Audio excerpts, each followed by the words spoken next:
What's happening, spooksters?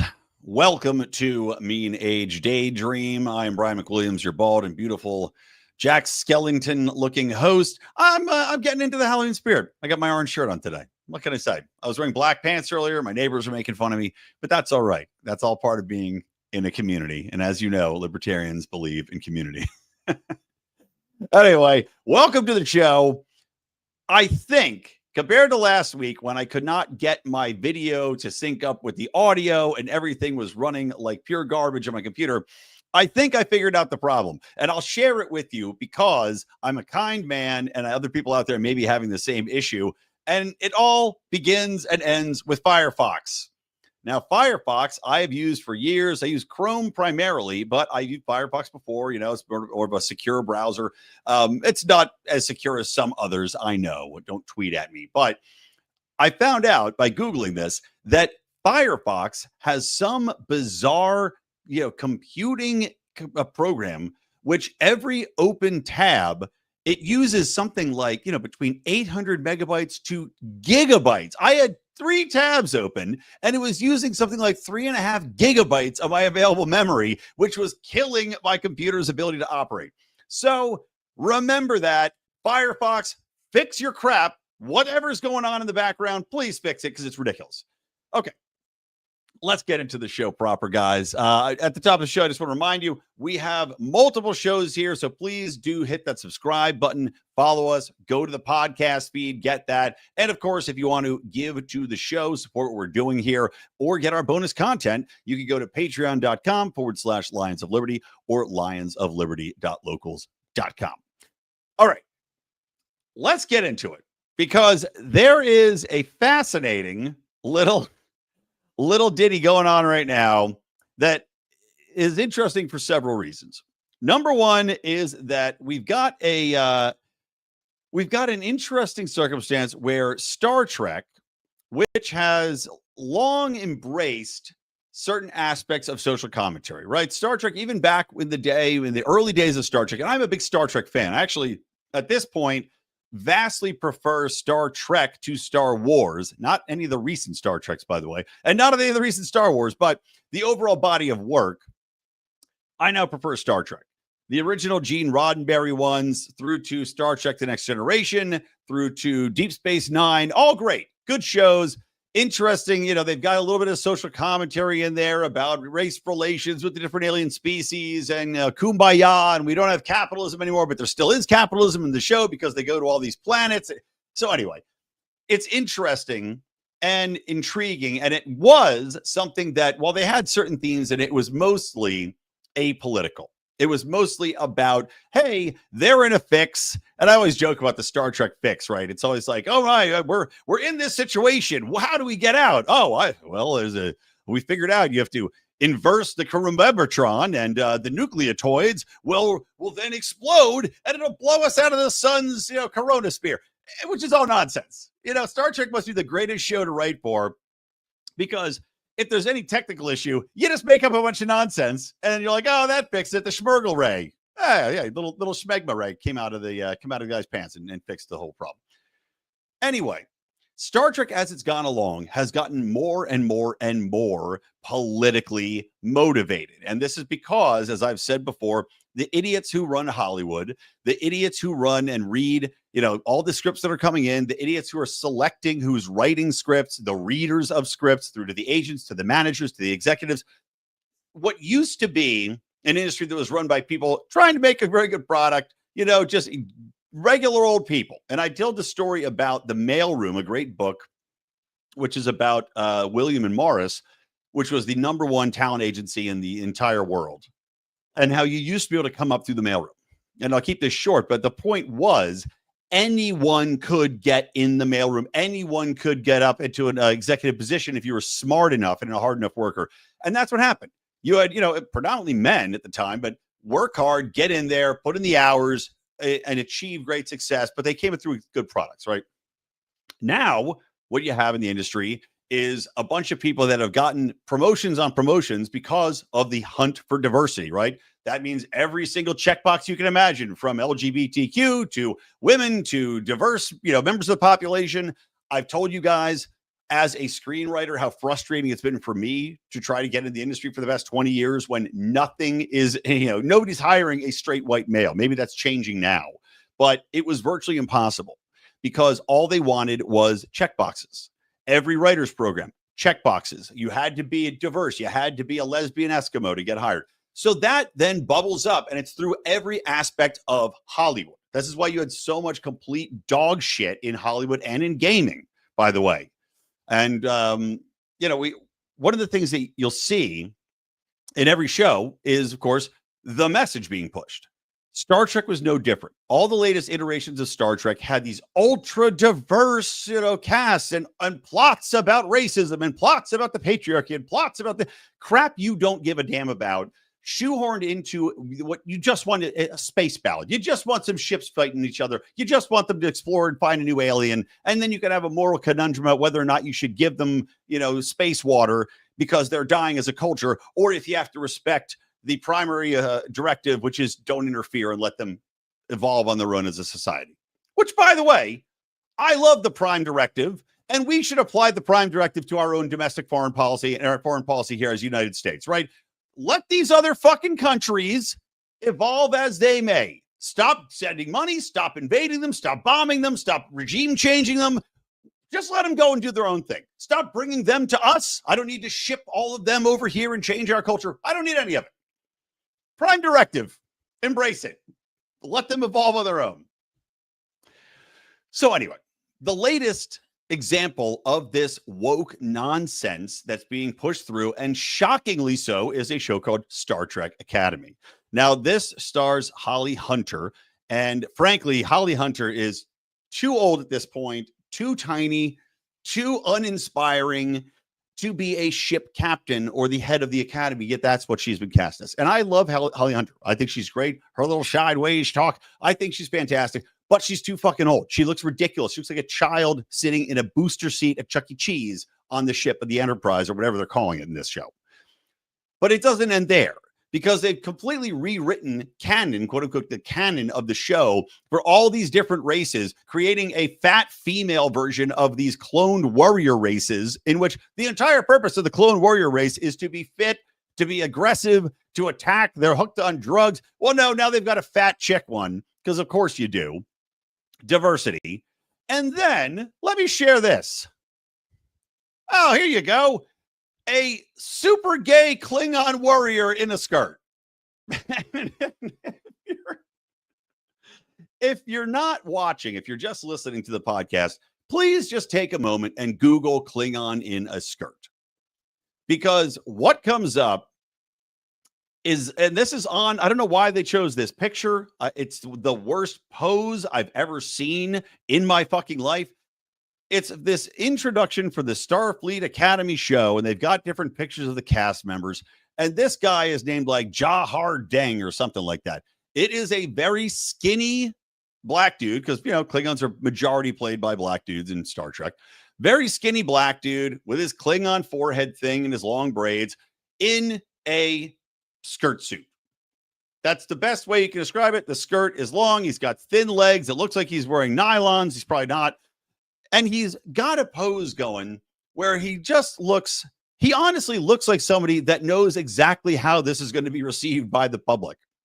I mean, he's got a look of just sad defeat on his face, which doesn't make any sense, number one. If this is supposed to be a Klingon warrior, and I'm fascinated to see if this is going to be a gay or trans Klingon warrior, because God knows, these people like to push this shit, even though, as I'll talk in a minute, they are culturally so out of touch.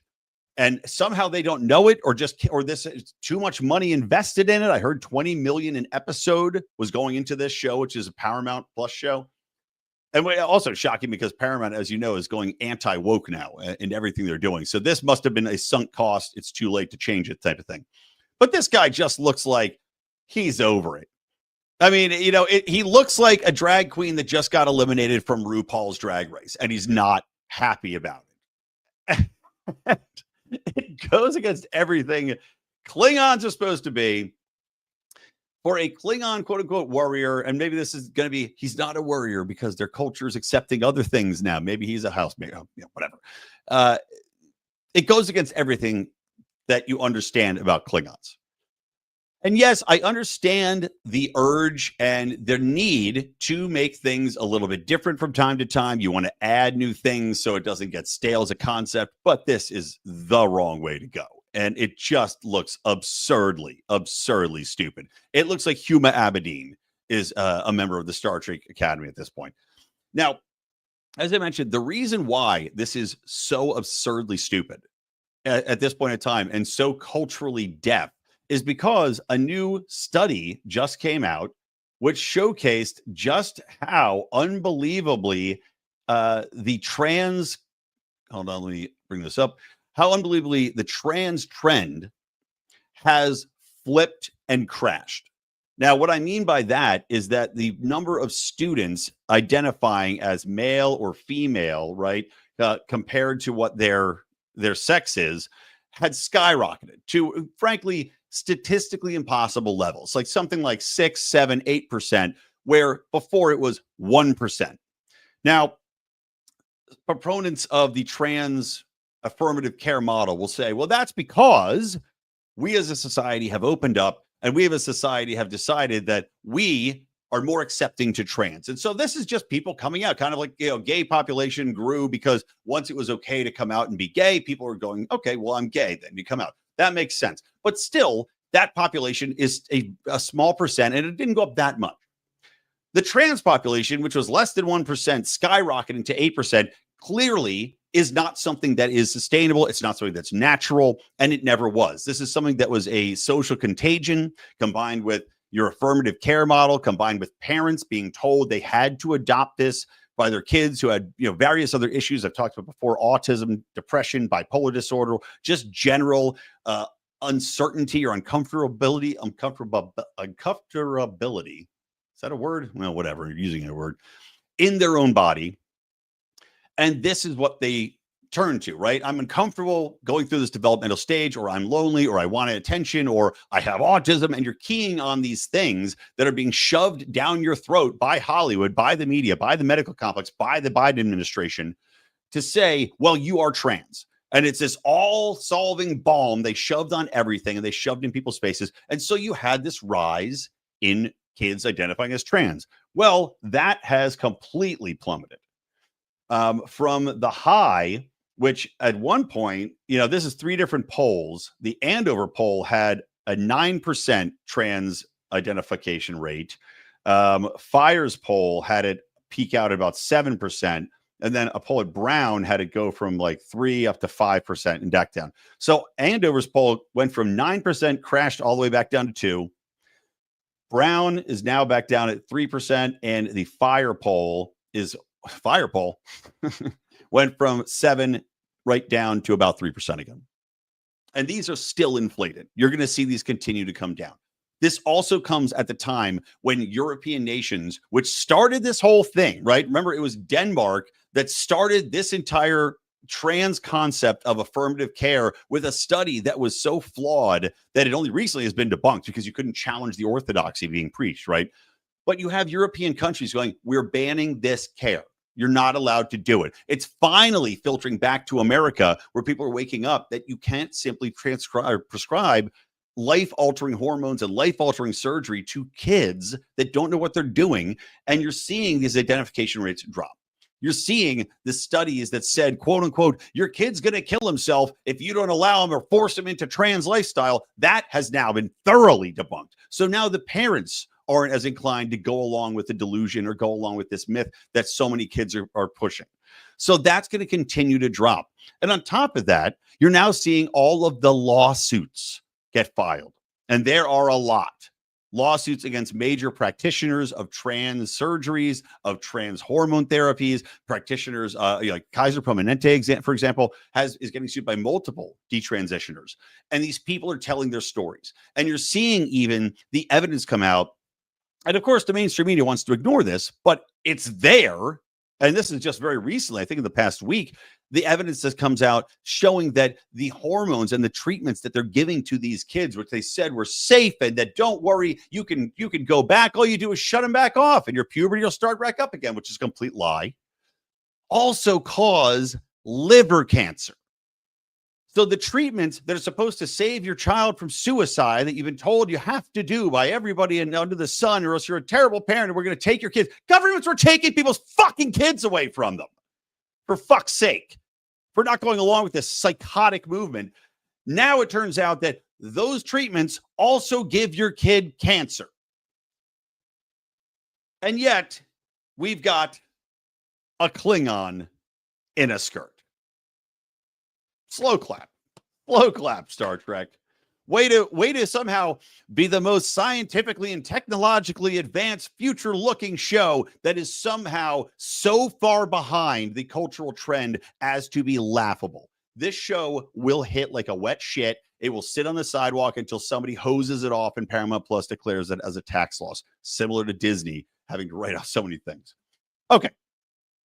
So there's that.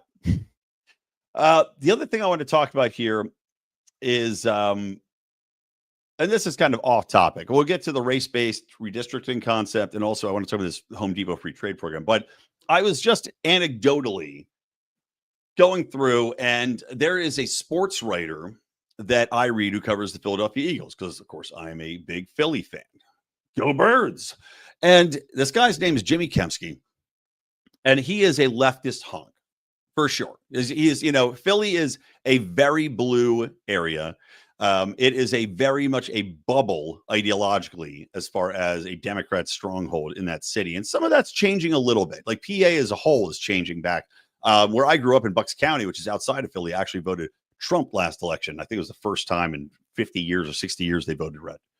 So what's interesting is Jimmy Kempski is writing these articles, and he has these hierarchies he writes about the football teams, and he kills football teams off in the NFL as they're doing terribly.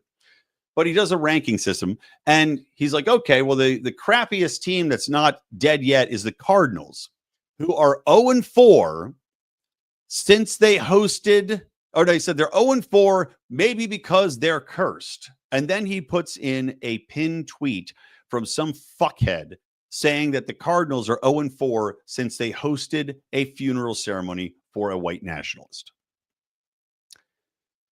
Now, as you guys know, I have been passionate in my disgust for people celebrating Charlie Kirk's assassination, people calling him a white supremacist, which he was not, calling him a racist, calling him an anti-Semite, all these things which are pure lies, which are easily debunked lies if you simply watch the vast majority of his videos in context and not read snippets that idiot leftist media pull out and then share and go viral on Blue Sky, where, of course, Jimmy Kempski also spends all his time. This man is so out of fucking touch that he thinks putting this tweet, calling Charlie Kirk a white nationalist and saying that somehow the Arizona Cardinals are cursed because they had his funeral service in their stadium, was so tone deaf, so despicable, and so disgusting that, I mean, I personally said, I'm never going to read him again. I saw multiple people tweeting at his publication, the Philly Voice, saying, this is disgusting and despicable. You just alienated half your audience, which he has. And I noticed today, I went back because I knew I was going to talk about it on the show today. And I went back and I said, let me just see if this asshole has pulled that part down. And of course he has. Now, what he should do is put a fucking apology in there. Maybe then I'd consider reading him again. But no apology. Just similar to all media that's on the left when they do something heinous, right? They get something wrong. When they lie to you, when they misrepresent something. What do? Oh, well, they never actually come out and say that they're wrong. They just don't talk about it. They'll go and edit it out. Maybe a footnote. You don't even have a footnote like the New York Times does at the end, which the New York Times, don't forget, had to put a footnote in about Charlie Kirk, who they called an anti-Semite by using a fake quote where he was reading, it was a racist quote, something like that. It was Charlie Kirk using some comment somebody else said and debunking it. And these lying pieces of shit put that as his quote. This is what we're dealing with. This is what Jimmy Kempski believes. And these people are so out of touch. They're so in their bubble of ignorance that they think that this is perfectly okay to put in a fucking NFL write-up. You think putting that this man's a white nationalist and the Cardinals are cursed in an NFL rankings thing is okay? Your mind is that messed up that you think everyone shares this perverted worldview? that you have to put your poisonous thoughts into what should be a simple read where people are trying to disconnect and just read about NFL programs. This is the poison that is still so deep in so many people's brains. I mean, it's shocking. Shocking. So we'll see. I mean, honestly, he won't get fired for it. I wouldn't mind if he did. You know, as I mentioned before, for all these other people that had lost their jobs because of their disgusting things that they said, celebrating death of another person, a very public death over a political disagreement. Fuck around and find out. This has to happen. These people have to be called out for this, because otherwise the culture will not change. It'll keep going down the same trajectory of celebrating and condoning assassination, violence, death against your political opponents instead of talking to them, just demonizing them. So there you go. All right. Next thing, let's talk about race-based redistricting, because the Supreme Court looks to be, and it seems people are saying it's a done deal, looks to be in favor of striking down race-based congressional redistricting. Now, this is under the original concept of this was under the Voter Rights Act in 1965, Section 2, which they said that we had to have congressional districts drawn up based upon race, because that would assure that black voters were represented and they'd have black representatives in Congress. Now, I think we can all agree. Oh, my chair's caught. I think we can all agree we live in a very different time. We don't need to have race-based districts drawn in there. And frankly, at this point in time, having those is in itself very racist. And also, just as a whole, you should not be basing, and it's, by the way, completely unconstitutional, which is why the Supreme Court, I believe, will overturn it. Completely violates the 15th Amendment. But having these race-based districts is racist in its own right. Also, when you think about how absurd it is to redraw entire districts based upon a small section, first off, I would argue you're disenfranchising those voters, because you've got somebody that's arguing in Congress against, by the way, the broader will of their, segmented population. And where these people live, if you're drawing this specific teeny little map, probably does not really represent the broader concerns of that community.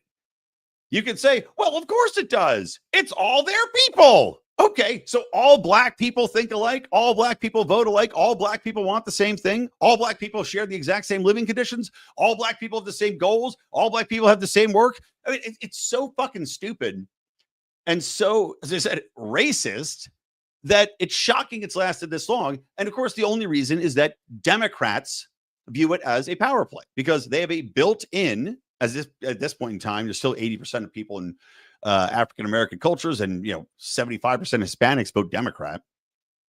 So they have a built-in congressional seat. That's the sole reason they do it. They know it's racist. They know it's horseshit.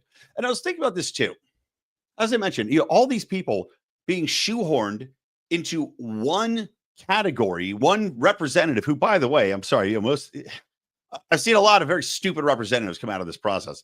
But to think that, especially in this day and age, where you do have a lot of issues in a lot of communities, right? Not just black communities, but in a lot of communities, you have a lot of issues of just people being stuck in ruts, not being able to make ends meet, of dealing with violence, of dealing with either over-policing or under-policing.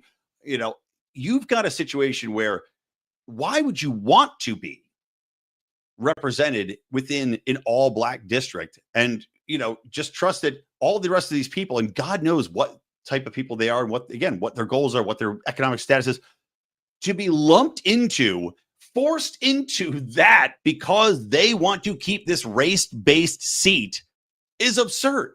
I would want in no way to vote with these people. I'd want to be able to vote with a broader block of people, have a broader range of interests, and not trust that this segment of the population is always going to have the best thing in mind for me, the best thing in mind for my community, when we've seen that a lot of times that's not the case.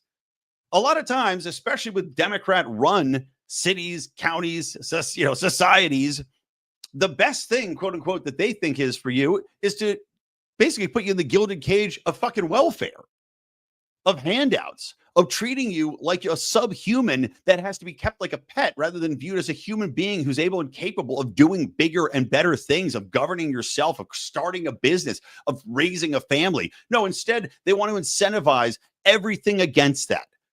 They want to incentivize people staying home, not working, incentivize people having kids and not getting back together with their husbands. I've talked about that any number of times, how the entire welfare system is designed to break up and keep families apart. I mean, why would anybody want to vote within a district that is purely racially segregated? I mean, it's just absurdly stupid. So good on the Supreme Court. I hope they do strike this down. It's an antiquated notion. It's absolutely racist. And the fact that, and once again, just like this entire gerrymandering conversation with California, where it's laying bare how hypocritical the Democrat Party is, that they are a completely morally baseless group.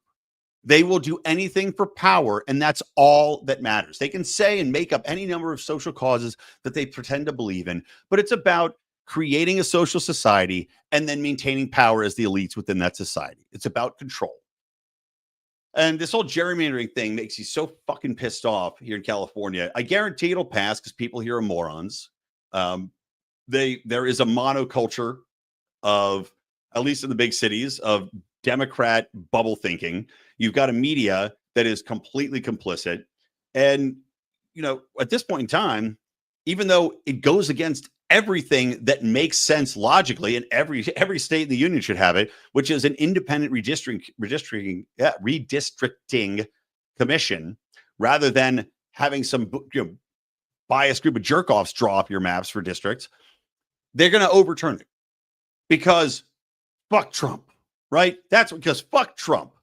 Now, these Democrats don't understand this is not going to end here. North Carolina is now looking into redistricting. There's numerous other states that are looking into redistricting because California is, it's like, if you're going to do this shit, then so will we. And you're going to lose this battle because you guys have already gerrymandered the shit out of everything.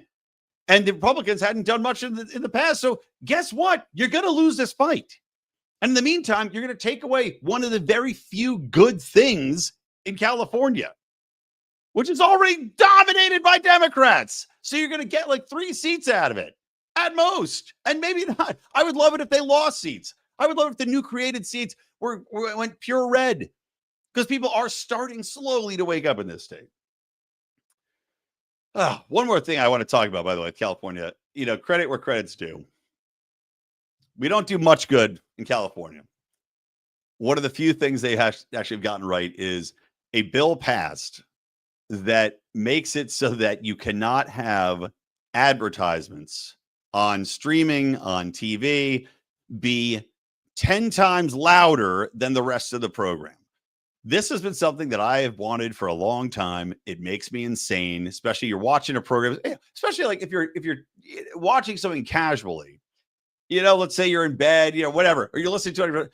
The fact that these ads blare out at 6 times the volume is horrible. It's hideous. The fact that the free market hasn't demanded this, it drives me insane in its own right. That people haven't just said, we're not going to watch this fucking channel until you fix this crap. And some of them did, some of them haven't.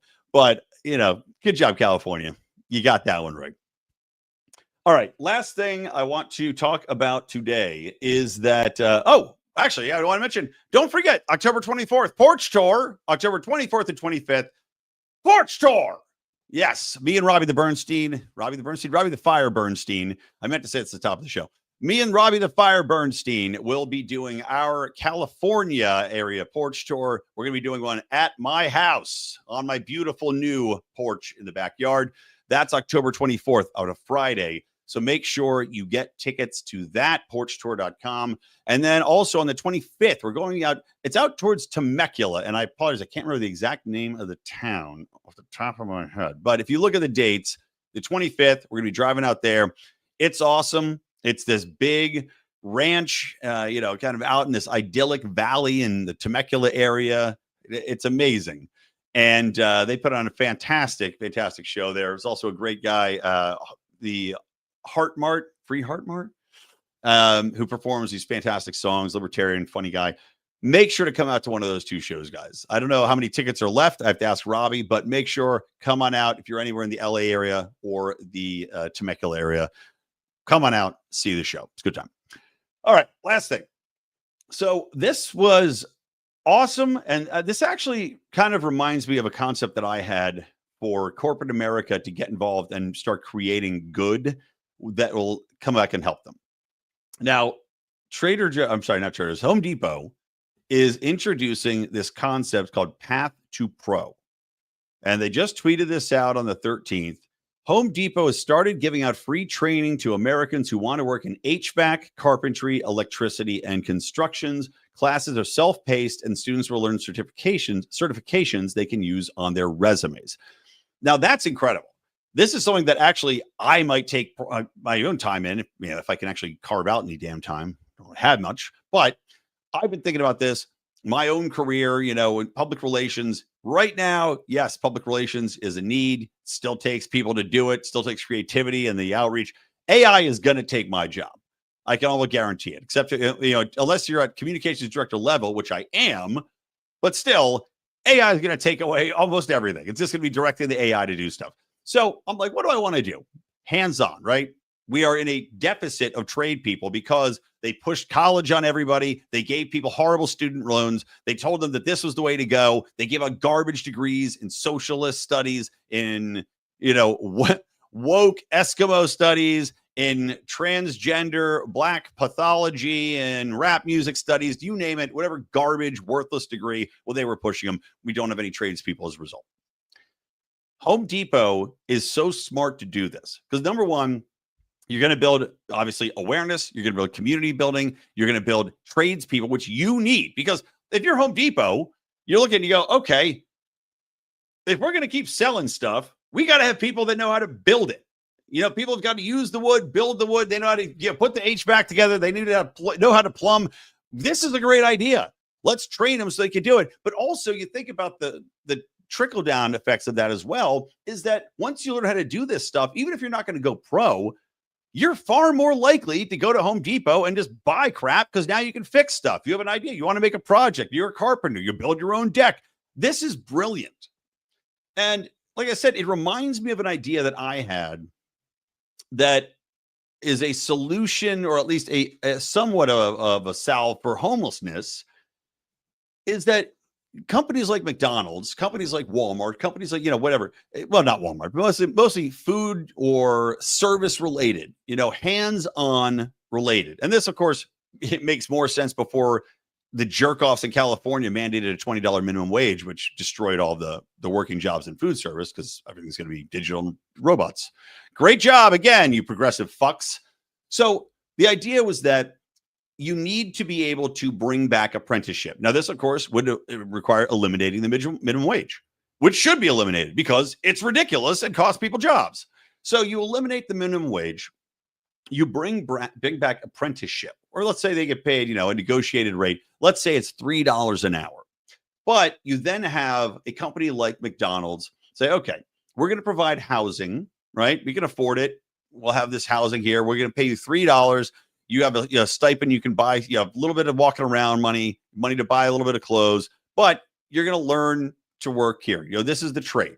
We're going to put you in the program. We're going to teach you how to do all the things, go into management. And in return, we're not going to pay you much, but we're doing a good for the community. We're giving you work experience. We're giving you management experience. You're building a resume. You're building a verified track record of you showed up, you did the job, you learned, and then you can go on your merry way, right? Maybe it's a 6-month program. You can do this in any number of industries, carpentry, HVAC, whatever it might be, but you got to get rid of the minimum wage. But it would entice companies to be, and you can also just write it off as a charity. I mean, they can run these, Ronald McDonald House, have this as your apprenticeship program. You can run these as nonprofits, so you can get a tax write-off in addition to having this workforce, but you're creating value. You're creating community. You're creating people that now can go out, can contribute, can give something to the world, that are not just going to be, worthless layabouts, and you can help people get on track. And of course, you can have rules, no drinking, no drugs, whatever it is. That gives you that society that is based upon building and giving back rather than taking.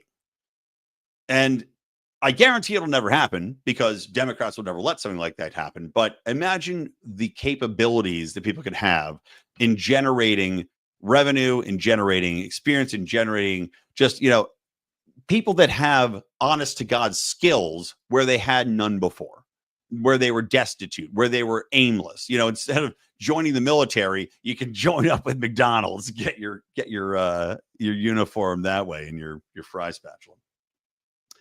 I think it would be a nice idea. All right, that's all I got for today, guys. Hopefully other companies follow suit with Home Depot. Again, last thing. Sorry, I meant to touch on this too. I just want to talk real briefly about the Trump Israel situation here. You know, he's apparently negotiated the freeing of the hostages. Great. It's good to see hostages freed. I don't think the peace will last. I know, shocking, right? My take on that. Number one, I don't trust either Israel or Hamas to keep their word, especially not either of them. Let's say which one I trust less, but I trust one less than the other. It's just not in their nature. It's been proven time and time again. And, you know, there's not going to be a Palestinian state. I know that there's different countries in the UN that are acknowledging it, and the EU that are acknowledging Palestine as a state. It's not going to happen. I mean, Israel paid and created Hamas for a reason, and that was to prohibit the Palestinian Authority from having a real government and creating a real state, because they don't have to deal with it. Instead, they've got this, you know, encampment, this encaged prison community that they control with absolute authority. And if Palestine was granted full statehood, Israel loses that control. They're never going to allow that to happen, ever. They will raise it to the ground before that ever happens. Mark my words. So, you know, this is just going to be a continuation of the same thing. That's my take on it. It's good. Credit to Trump for getting the hostages back, but it will just be a couple years of peace, then other, you know, scuffles, and Israel's going to keep building settlements, even though it's illegal, and they've said they won't. And then Hamas will return and shoot some rockets over. Then Israel bomb the shit out of them again. This will go on and on and on and on. Again, as much as it pains me to say it, I'd rather have a prime directive policy of you do you, boo-boo. You fuckers figure it out. You're going to fight? Fight. But don't use my tax dollars. Don't use my weaponry. Don't use my logistics. Don't use anybody, you know, from my country to do it. You go genocide your way to success. It's already happening with my fucking tax dollars. So I'd rather just be a non-participant, because it's not going to change. All right. On that happy note, thanks for watching, everybody. I am Brian McWilliams. This is the Lions Over Network and Mean Age Daydream. Remember, we've got beautiful shows all day of the week, every day of the week, including politics. I apologize. I missed politics last week. I was out of town, but make sure you hit that subscribe button, guys. It really does help. All right. Later, from me, from the Lions Over Network and Mean Age Daydream, keep those electric eyes on me, babe, and keep that ray gun to my head. I will talk to you